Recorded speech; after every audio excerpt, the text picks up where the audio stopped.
क्या हर मसले का हल बातचीत में है? अगर ऐसा होता है तो फिर जंगें कभी ना होती। अगर बातचीत से ही मामलात हल होते तो ग़ज़वा बदर में सरवर कौनाइन मोहम्मद सल्लल्लाहु अलैहि वसल्लम कभी जंग ना करते। DGISPR लेफ्टिनेंट जनरल अहमद शरीफ चौधरी की पेशावर में न्यूज़ कॉन्फ्रेंस। बोले, खैबर पख्तूनख्वा में सोचे समझे मंसूबे के तहत दहशतगर्दों और उनकी सहूलतकारों को जगह दी गई। खारजी सहूलतकारों के लिए 3 ऑप्शन है।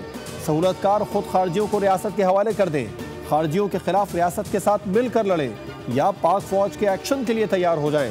रवा बरस खैबर पख्तूनख्वा में 1115 कार्रवाइयाँ की गई। हलाक खारजियों की तादाद 10 साल में सबसे ज्यादा है।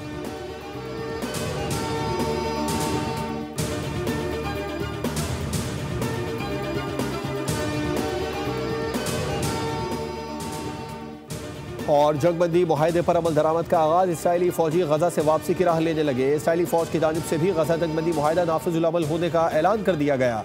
इसराइली फौज का कहना है कि हमास के 11 कैदी रिहा किए जाएंगे। अरब मीडिया के मुताबिक गजा के लोगों ने अपने इलाकों की जानिब वापस जाने का आगाज कर दिया। मकबूजा इलाकों से मुतादिद टैंक्स के वापस जाने की वीडियो वायरल। सब्सक्राइब करें और बेल दबाएं ताकि कोई खबर रह न जाए।